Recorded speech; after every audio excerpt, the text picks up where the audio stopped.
राष्ट्रपति द्रौपदी मुर्मू व प्रधानमंत्री नरेंद्र मोदी ने बच्चों के साथ मनाया रक्षाबंधन। बच्चों ने प्रधानमंत्री की कलाई पर बांधी राखी। मुख्यमंत्री नायब सिंह ने सभी बहनों को रक्षाबंधन की दी बधाई।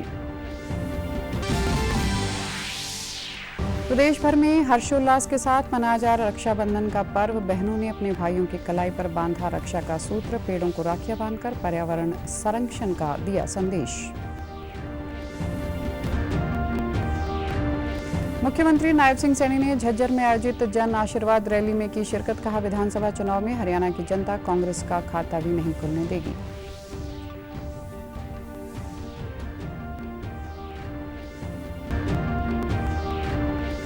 और भाजपा में शामिल हुए लोगों का मुख्यमंत्री नायब सिंह सैनी ने चंडीगढ़ में आयोजित कार्यक्रम में किया स्वागत। वहीं कांग्रेस व आम आदमी पार्टी में भी कई गणमान्य लोग हुए शामिल।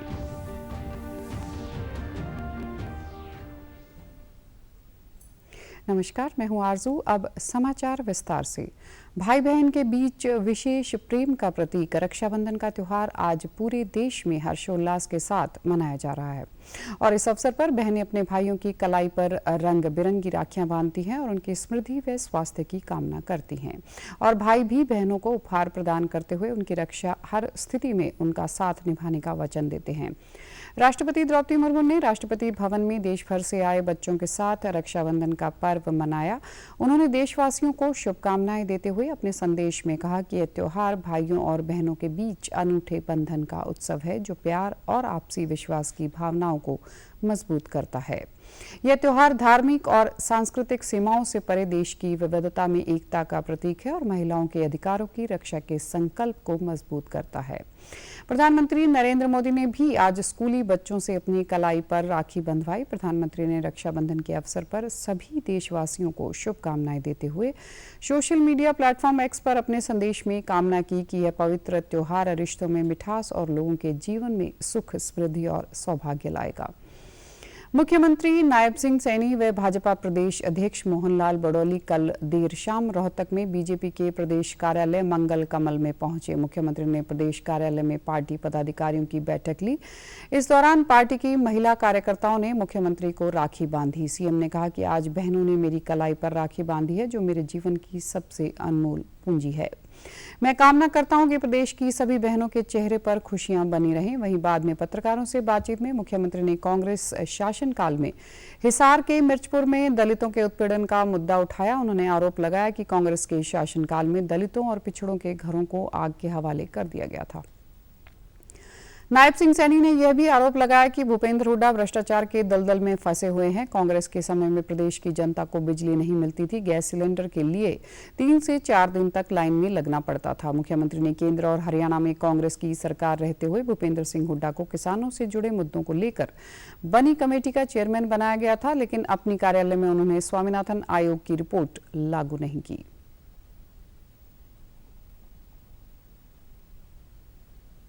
इनकी सरकार के अंदर क्या हुआ? कितने पिछड़े समाज के लोगों के घरों को जला दिया, आग के हवाले कर दिया। ये कहां थे ये लोग? उसका हिसाब दीजिए। और किस प्रकार से गोहाना का कांड हुआ, उनका हिसाब देना चाहिए इन्होंने मंच के ऊपर।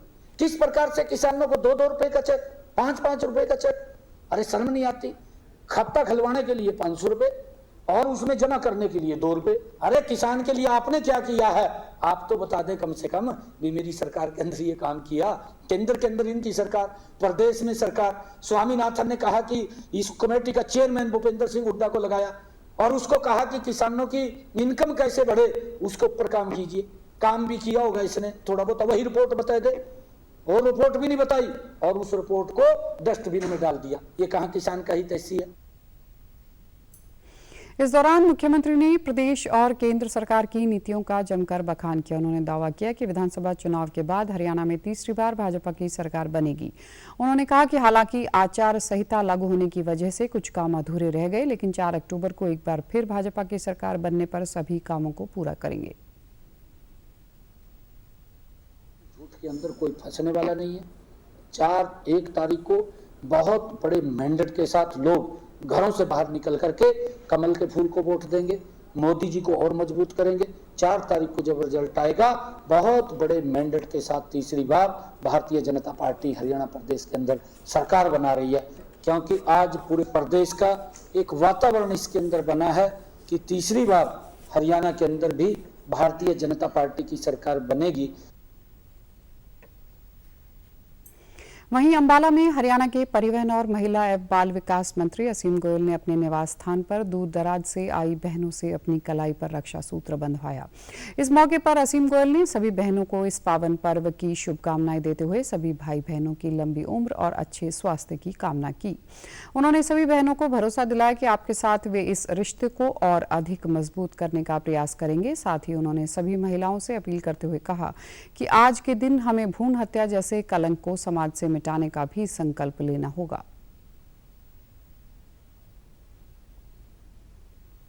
रक्षाबंधन की बहुत बहुत शुभकामनाएं। मैं बहुत सौभाग्यशाली महसूस कर रहा हूं कि आज हजारों बहनों ने रक्षा सूत्र के माध्यम से मुझे अपना आशीर्वाद दिया है। उन सब बहनों के घर में सुख समृद्धि हो, स्वास्थ्य हो, इसकी कामना करता हूं। और मैं सबसे एक प्रार्थना भी करना चाहता हूं कि हम संकल्प लें, भ्रूण हत्या जैसे कलंक को हम बिल्कुल 100% समाज से जो है भगाएंगे और कभी भी किसी बहन के ऊपर अत्याचार ना हो, ये संकल्प लें। ना हम उस अत्याचार का हिस्सा बनेंगे और ना किसी को अत्याचार करने देंगे। यही रक्षा सूत्र का सबसे बड़ा उपहार बहनों को और हम दे सकते हैं। पुनः सभी बहनों को बहुत बहुत शुभकामनाएं देता हूँ। फरीदाबाद की रहने वाली रूपा ने राखी के अवसर पर अपनी किडनी देकर अपने भाई ललित की जान बचाई। ललित ने बताया कि मेडिकल जांच के साथ उसके शरीर में क्रेटिनिन 12 जरूरत से ज्यादा था। बाद में उसका डायलिसिस शुरू हुआ, जिससे उसकी तबीयत अधिक खराब हो गई। मेरी बहन ने मुझे किडनी दान कर नया जीवन दिया है, जिसके लिए मैं ताउम्र उसका आभारी रहूंगा। वहीं रूपा ने कहा कि राखी जैसे शुभ अवसर पर अपने भाई की जान बचाकर वे काफी खुश हैं।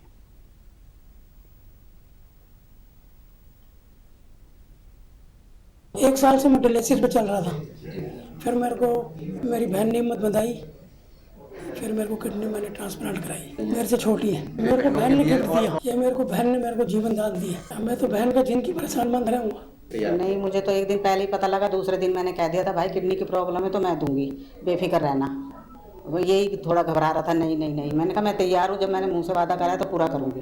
अपनी खुशी से दिए मैंने। पति तो नहीं है, बच्चों ने कह दिया हमें कोई एतराज़ नहीं है, तो बच्चों ने कोई वो नहीं करा। इंटरव्यू हो गया था बच्चों, तो उन्होंने कहा हमें कोई एतराज़ नहीं, हम अपनी मम्मी को देखभाल करेंगे। बस मेरा भाई सलामत रहे और मुझे कुछ नहीं चाहिए। नहीं, सब खुश हैं। बच्चे तो कह रहे थे देख लो बुआ आपकी भी अपनी है। मैंने कहा ना बेटा, मैंने जब वादा करा निभाऊंगी। उधर जींद जिले के बुढ़ाखेड़ा लाठर में रक्षाबंधन का पावन पर्व अनूठे अंदाज में मनाया गया, जो कि समाज के सभी वर्गों के लिए प्रेरणा स्रोत बन गया। गांव की महिलाओं ने हरियाणवी परिधान पहनकर लोकगीत गाते हुए पौधों को रक्षाबंधन का सूत्र बांधा और पर्यावरण को सुरक्षित रखने का संदेश दिया। गांव की सरपंच अनीता चौहान व अन्य महिलाओं ने कहा कि आज के दिन सभी बहनें अपने भाइयों की रक्षा का पर्व मनाती हैं, लेकिन पेड़ों की रक्षा करना भी हमारी जिम्मेदारी है। और उनकी देखभाल हम कर रहे थे। आज वे बड़े हो गए हैं, तो आज हम उनको राखी बांध के अपने त्योहार को और अच्छे से बना रहे हैं। आप जानते हैं कि पर्यावरण बहुत दूषित हो रहा है और हम चाहेंगे कि सारी बहनें जैसे हम मिलकर राखी बांधी है, इनको अपना भाई स्वरूप माना है, तो आगे इनकी भी देखभाल करेंगे ताकि ये बड़े होके हमारे पर्यावरण की रक्षा कर सकें और हमें वातावरण की सारी शुद्धता दे सके। और आज हमें बहुत खुशी हो रही है कि हमने हरे भरे पेड़ों के साथ अपना रक्षाबंधन बनाया है। और आज के दिन हम अपने भाइयों को राखी बांधते हैं और हमारे भाई हमारे लिए रक्षा करने का वचन करते हैं। और हमने कुछ दिन पहले पेड़ लगाए थे और आज हम इनको राखी बांधने के लिए यहाँ पर आए हैं। और आज हमने इनको राखी बांधी है क्योंकि ये भी एक धरती माता के लाल हैं। आज के दिन हम बहनें अपने भाई की कलाई पर राखी बांधते हैं और वो हमारी रक्षा का प्रण लेते हैं।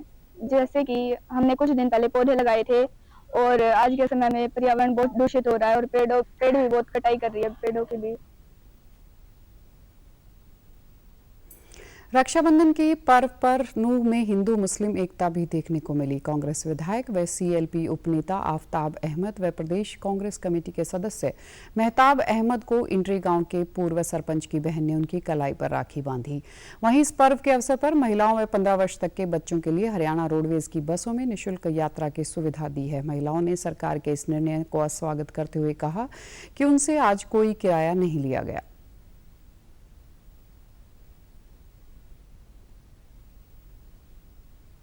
बहुत अच्छी खुशी मिल रही है, भाइयों को राखी बांधी है और खुशी मिल रही है। बहुत अच्छी। किराया वगैरह कुछ नहीं, किराया लेडीज को किराया नहीं, कल भी नहीं लिया, आज भी नहीं लिया। वो तक ही मिली है।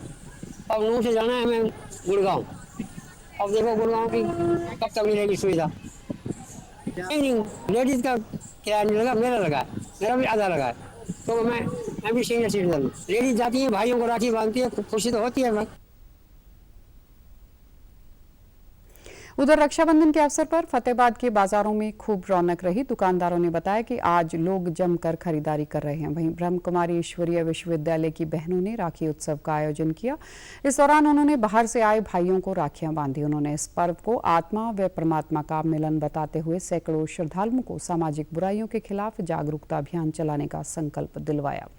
इसके अलावा पर्यावरण संरक्षण का भी संदेश दिया। सभी को ये संकल्प दिलवाया है कि हम अपने आत्म जागृति लाएं, हम अपने आप को रियलाइज करें, अपने पिता परमात्मा को पहचानें, उससे कनेक्शन जोड़ें, उसे याद करें और उससे जो हमें सुख, शांति, आनंद, प्यार, ज्ञान, शक्ति, पवित्रता मिलती है, हम उसे अपने जीवन में धारण कर एक श्रेष्ठ जीवन का निर्माण करें। यहाँ पे हमारे राखी का पवित्र त्यौहार मनाया जाता है। ये परमात्मा की याद में हम मनाते हैं और बहन भाई आते हैं और यहाँ पे हमारे भाई बहन आते हैं फतेहाबाद से और वो यहाँ पे त्यौहार मनाते हैं। हमें आज रक्षाबंधन का त्यौहार बहुत अच्छी तरह मनाया। हमें भी आगे और भाइयों को भी राखी बांधनी चाहिए, इसलिए मैं इस त्यौहार से ही प्रेरणा मिलती है। उनकी लंबी उम्र के लिए, उनकी आयु लंबी हो, इसलिए हमें राखी का त्यौहार मनाते हैं। मुख्यमंत्री नायब सिंह सैनी ने कल शाम झज्जर में महारा हरियाणा नॉन स्टॉप हरियाणा के तहत जन आशीर्वाद रैली को संबोधित किया। इस अवसर पर भाजपा प्रदेशाध्यक्ष मोहनलाल बड़ोली व पार्टी के राष्ट्रीय सचिव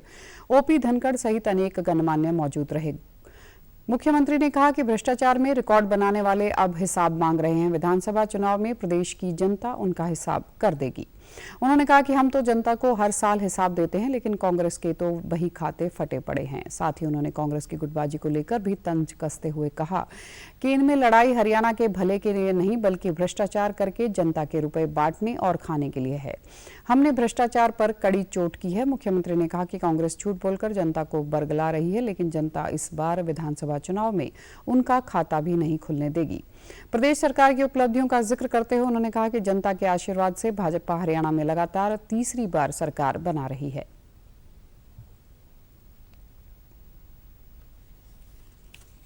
यहाँ के कुछ विपक्ष के नेता इस प्रकार की भाषा बोलनी शुरू कर दी। कहा भाई मुख्यमंत्री को क्यों नहीं पता भी चुनाव की तारीख कह रही है। मैंने कहा भाई ये काम तो चुनाव आयोग का है, कब करना है कब नहीं करवाना। हमने कहा भाई भारतीय जनता पार्टी तो तैयार है, जब मर्जी आप चुनाव कराओ, मुझे इसकी चिंता नहीं है कब तारीख आएगी कब नहीं आएगी। और चुनाव आयोग ने तारीख दी तो हम मैदान के अंदर हैं भाइयों। और 4 तारीख को मैं पूरे हरियाणा के अंदर भाइयों अलग अलग जगह जा रहा हूं और उस विश्वास के साथ मैं ये बात कह रहा हूं कि 4 तारीख को जब रिजल्ट आएगा, भारतीय जनता पार्टी बहुत बड़े मैंडेट के साथ तीसरी बार हरियाणा के अंदर सरकार बनाने जा रही। मुख्यमंत्री नायब सिंह सैनी ने आज चंडीगढ़ में आयोजित एक कार्यक्रम के दौरान पार्टी में शामिल हुए गणमान्य लोगों का स्वागत किया। बाद में पत्रकारों से बातचीत में मुख्यमंत्री ने भाजपा में शामिल हुए नेताओं व लोगों का स्वागत करते हुए कहा कि भाजपा का परिवार निरंतर आगे बढ़ रहा है। सीएम ने कहा कि जिस प्रकार से लोग भाजपा के साथ जुड़ रहे हैं, उसमें कांग्रेस की दुकान खाली हो चुकी है। कांग्रेस की झूठ की दुकान है। पिछले 10 वर्षों में डबल इंजन की सरकार ने हरियाणा के लोगों की अपेक्षाओं पर खरा उतरने का काम किया है। समाज के हर वर्ग तक योजनाबद्ध तरीके से सरकारी योजनाओं का लाभ पहुंचाया जा रहा है।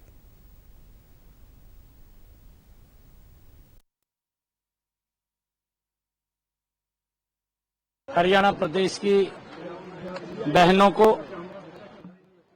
रक्षाबंधन के महापर्व की बहुत बहुत बधाई और शुभकामनाएं देता हूं। भारतीय जनता पार्टी का परिवार बढ़ रहा है और लोग लगातार जुड़ रहे हैं। कांग्रेस की दुकान झूठ की दुकान थी, वो दुकान खाली हो चुकी है। उस झूठ की दुकान में अंदर सामान नहीं है। उस दुकान के अंदर 2-4 लोग बैठे हैं और वो लोग झूठ बोल रहे हैं। उनका एक ही ध्येय है कि भाई झूठ बोल का कोई मारा तीर में तुक्का लग जा तो हम लगा लें, और नहीं लगा तो बैठे हैं आराम से। ये स्थिति कांग्रेस की है और हम लगातार भारतीय जनता पार्टी, हमारी सरकार ने, डबल इंजन सरकार ने, आदरणीय नरेंद्र मोदी और हरियाणा सरकार ने मिलकर के हरियाणा के 202 करोड़ 80 लाख लोगों की अपेक्षाओं के ऊपर खरा उतरने का काम ये पिछले 10 वर्षों में हमारी सरकार ने किया है।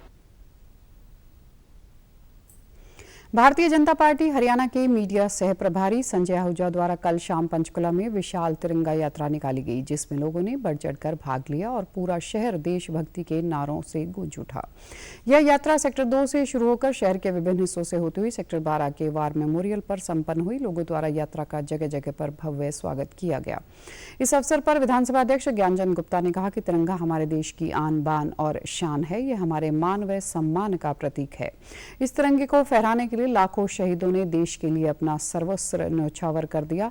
हमें देश की रक्षा के लिए सदैव तत्पर रहना चाहिए। उन्होंने कहा कि युवाओं को शहीदों के लिए जीवन से प्रेरणा लेते हुए आगे बढ़ना चाहिए।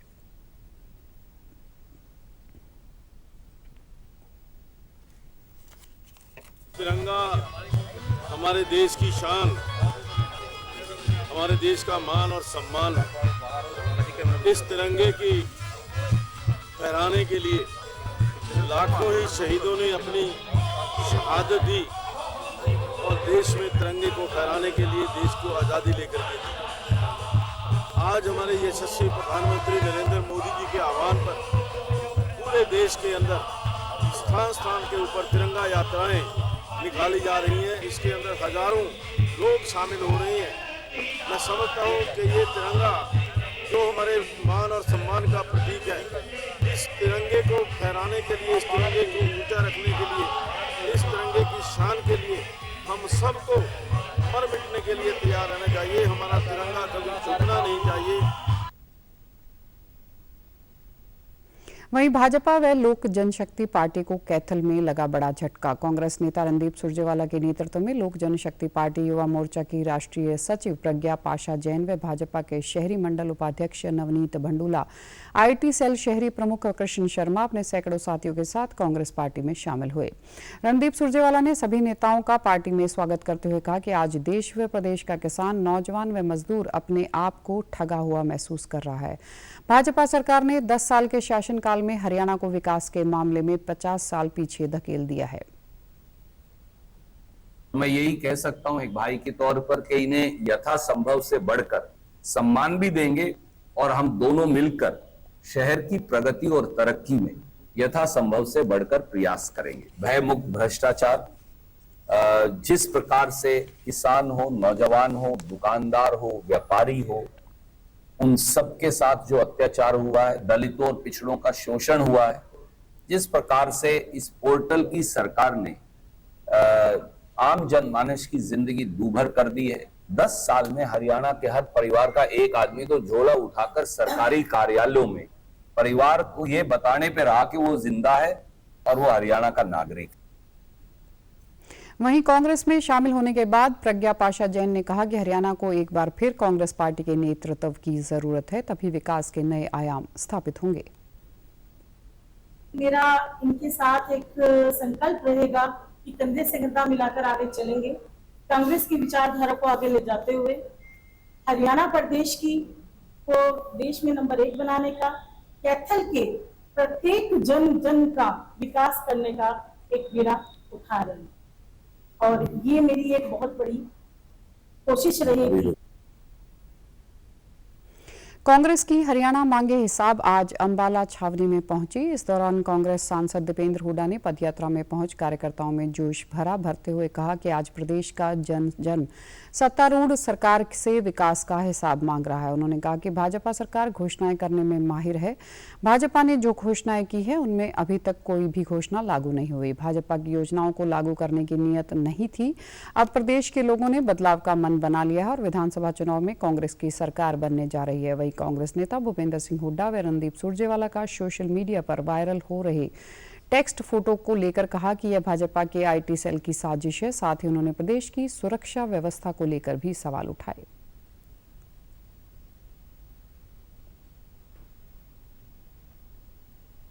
प्रदेश के हर कोने में एक ही आवाज आ रही है कि बीजेपी की सरकार जारी है और हुड्डा साहब के नेतृत्व में, चौधरी उदयभान जी की अध्यक्षता में कांग्रेस पार्टी की सरकार आ रही है। ये तो आपको पता है, ये बीजेपी आईटी सेल के लोग इस तरह काम करते हैं। भारत सरकार ने जो एनसीआरबी की रिपोर्ट जारी करी है अप्रैल में, जो है माननीय गृह मंत्रालय के माध्यम से, उसमें ये दिखाया गया है कि क्राइम रेट देश में सबसे ज्यादा हरियाणा में, सबसे ज्यादा अपराध दर हरियाणा में। ऐसा क्या हरियाणा के अंदर कितना नुकसान कर दिया होगा 10 साल में?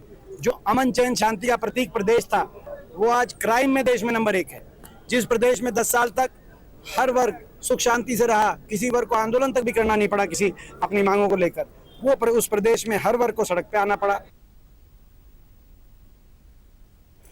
आम आदमी पार्टी के प्रदेश अध्यक्ष डॉक्टर सुशील गुप्ता ने कल चंडीगढ़ में एक प्रेस वार्ता को संबोधित किया। इस दौरान विश्व हिंदू तख्त के अंतर्राष्ट्रीय महासचिव और पंजाब के प्रभारी स्वामी विकास दास अपने अनुयायियों और सैकड़ों समर्थकों के साथ आम आदमी पार्टी में शामिल हुए। इसके अलावा पृथला विधानसभा से बीजेपी के संयोजक सुरेश चौधरी ने भी अपने समर्थकों के साथ आप पार्टी ज्वाइन की। डॉक्टर सुशील गुप्ता ने कहा, बीजेपी की सत्ता से बाहर जाने की गिनती शुरू हो चुकी है। बीजेपी ने हरियाणा में ऐसे हालात पैदा कर दिए हैं कि इनको अपने मुख्यमंत्री का चेहरा बदलना पड़ा, लेकिन उन्होंने जनता का काम नहीं किया। हरियाणा पूरे देश में बेरोजगारी में नंबर 1 है। जेजेपी से गठबंधन के सवाल के जवाब में उन्होंने कहा कि जिस पार्टी ने किसानों पर लाठियां बरसवाई, आम आदमी पार्टी उनसे गठबंधन नहीं करेगी। प्रदेश की जनता जेजेपी, इनेलो और बसपा को नकार चुकी है। आम आदमी पार्टी का हरियाणा की जनता के साथ गठबंधन है। अगर काम की बात करेंगे तो किसान उन्होंने नाराज कर रखे हैं, सरकारी कर्मचारी उन्होंने नाराज कर रखे हैं, डॉक्टर उन्होंने नाराज कर रखे हैं। ऐसा कोई वर्ग नहीं बचा है। पूरा का पूरा नशा इन्होंने फैला दिया है। ऐसा कोई वर्ग नहीं बचा है जो इन्होंने नाराज नहीं कर रखा हो। परंतु आम आदमी पार्टी जो व्यवस्था बदलने के लिए जानी जाती है, दिल्ली के अंदर हमने बिजली फ्री दी, पानी फ्री दिया, सारे देश की महिलाओं को बस यात्रा फ्री दी, बुजुर्गों को तीर्थ यात्रा फ्री दी, शिक्षा फ्री दी, चिकित्सा फ्री दी, वर्ल्ड क्लास दी, और उसके बाद भी 8,500 करोड़ रुपए हम कमाते हैं। आम आदमी पार्टी पूरी ताकत के साथ 90 विधानसभा में चुनाव लड़ेगी। बहुत जल्द कैंडिडेट की डिक्लेरेशन का काम आम आदमी पार्टी सबसे पहले करेगी। उधर कैथल में भी कल बीजेपी नेता कुलवंत व्यास अपने समर्थकों के साथ आम आदमी पार्टी में शामिल हुए। जींद जिले में बीजेपी युवा मोर्चा के उप प्रधान के पद पर थे। आप नेता अनुराग ढांडा ने प्रेस वार्ता के दौरान कहा कि बीजेपी सरकार लगातार झूठी घोषणाएं करती जा रही है। बीजेपी के हर वर्ग के साथ धोखा करने का काम किया है। दिल्ली और पंजाब में आम आदमी पार्टी के कामों से हरियाणा की जनता प्रभावित है। प्रदेश में अरविंद केजरीवाल की 5 गारंटियों पर वोटिंग होगी। सभी 90 विधानसभाओं में सर्वे का काम चल रहा है। बहुत जल्द उम्मीदवारों की घोषणा होगी। आम परिवारों से, आम घरों से लोग आके भी राजनीति कर सकते हैं। हम लोगों के बीच में सिर्फ तीसरा विकल्प रख रहे हैं। मैंने पहले भी कहा कि कांग्रेस को हरियाणा में 25 साल राज करने का मौका मिला। 25 साल में क्या नहीं बदल सकता? बीजेपी को 10 साल राज करने का मौका मिला, क्या नहीं बदल सकता 10 साल में? लेकिन ये लोगों को मूलभूत सुविधाएं नहीं दे पाए। 24 घंटे बिजली एक गांव नहीं बता सकते हरियाणा में जहां 24 घंटे बिजली आती है। एक गांव, खुली चुनौती है बीजेपी को। 5800 गांव बोलते हैं अपने पोस्टरों में। कोई भी नेता उनका, मुख्यमंत्री, चलने को तैयार हूं, एक गांव में बता दें 24 घंटे बिजली आती है। पानी पी पी के बीमार हो रहे हैं लोग, पीने का पानी नहीं दे पाए घरों में। तो अगर 25 साल और 10 साल में आप ये मूलभूत सुविधाएं नहीं दे पाए और फिर कहते हो कि लोगों के पास विकल्प नहीं है। आम आदमी पार्टी ने लोगों के सामने तीसरा विकल्प रख दिया। अपनी सरकार बनाइए। सावन माह के आखिरी सोमवार के दिन आज कैथल स्थित महाभारत कालीन प्राचीन 11 रुद्री शिव मंदिर सहित अन्य शिवालयों में श्रद्धालुओं ने जलाभिषेक कर पूजा अर्चना की। प्राचीन डेरा बाबा शिव मंदिर के परम संत बाबा बलवान गिरी और 11 रुद्री शिवा मंदिर के मुख्य पुजारी ने कहा कि सावन माह का आज आखिरी सोमवार होने के साथ साथ पूर्णिमा और राखी का पर्व पर श्रद्धालुओं मनवांछित फल की प्राप्ति होती है। जो बहुत महत्ववाद दिन सोमवार है, सावन का महीना है, इसमें जो भगत सेवक है बहुत खुशी से मना रहे हैं, खुशी से आ रहे हैं और जो प्रसाद ग्रहण कर रहे हैं, प्रसाद खिला रहे हैं। देखिए शिव पूर्णवासी, आज पूर्णवासी शिव जी बोलेगी आज सोमवार का दिन। आज सोमवार भी है और आखिरी सोमवार है, रक्षाबंधन का पर्व है और पूर्णिमा का दिन है, जो कि सत्यनारायण भगवान की आज व्रत कथा भी है। ऐसा पर्व है कई वर्षों के बाद जो है तो यानी 75 वर्षों के बाद बना हुआ है।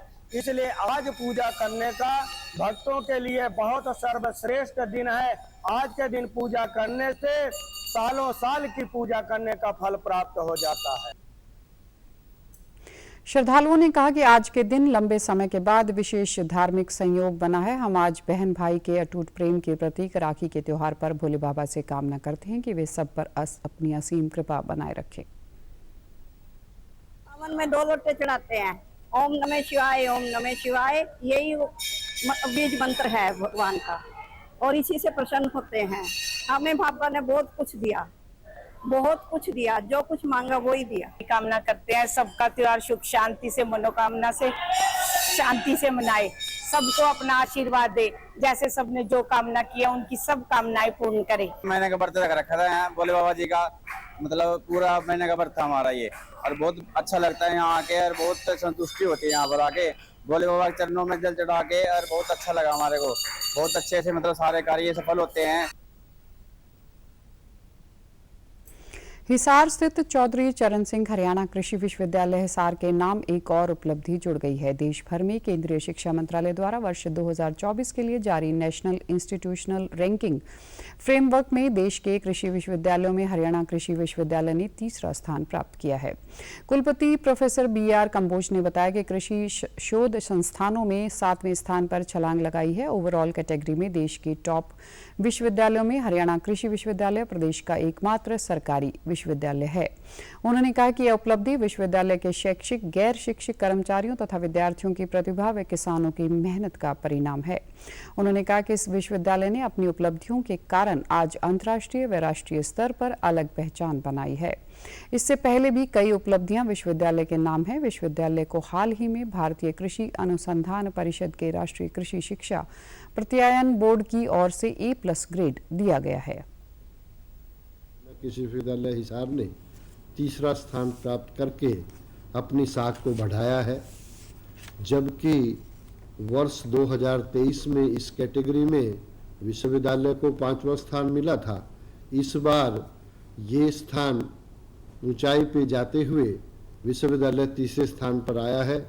इसी प्रकार से कृषि शोध संस्थानों में विश्वविद्यालय 7वें स्थान पर रहा है। कर्मचारियों तथा विद्यार्थियों की प्रतिभा व किसानों की मेहनत का परिणाम है कि विश्वविद्यालय को हाल ही में भारतीय कृषि अनुसंधान परिषद के राष्ट्रीय कृषि शिक्षा प्रत्यायन बोर्ड द्वारा नैब की ओर से सर्वश्रेष्ठ A+ ग्रेड दिया गया है।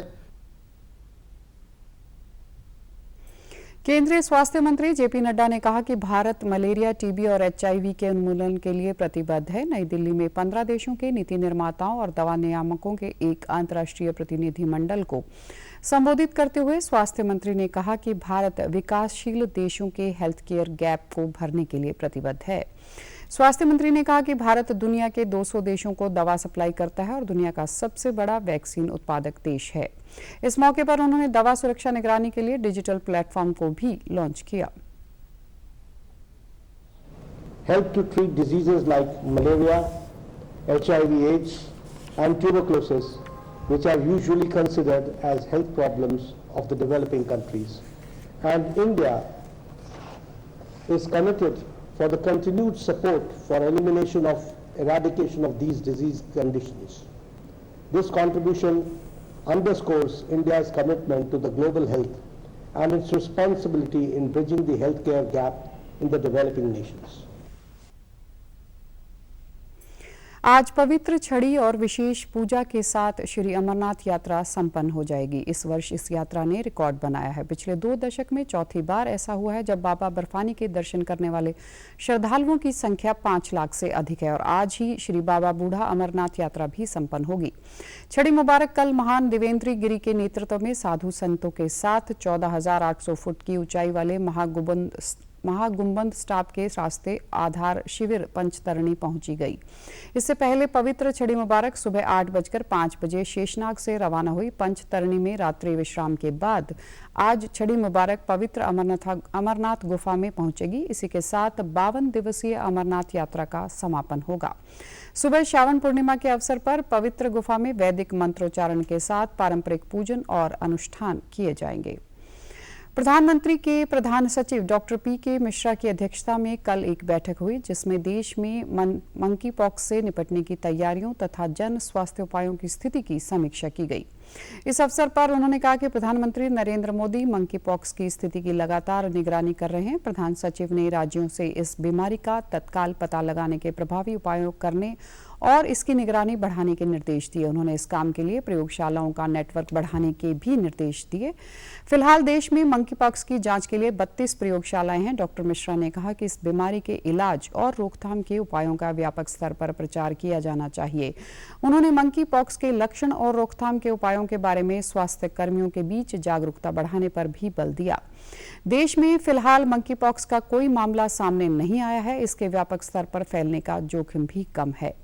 मंकी पॉक्स का संक्रमण आमतौर पर 2 से 4 सप्ताह तक रहता है। सामान्य देखभाल और उपचार से मरीज स्वस्थ हो जाता है।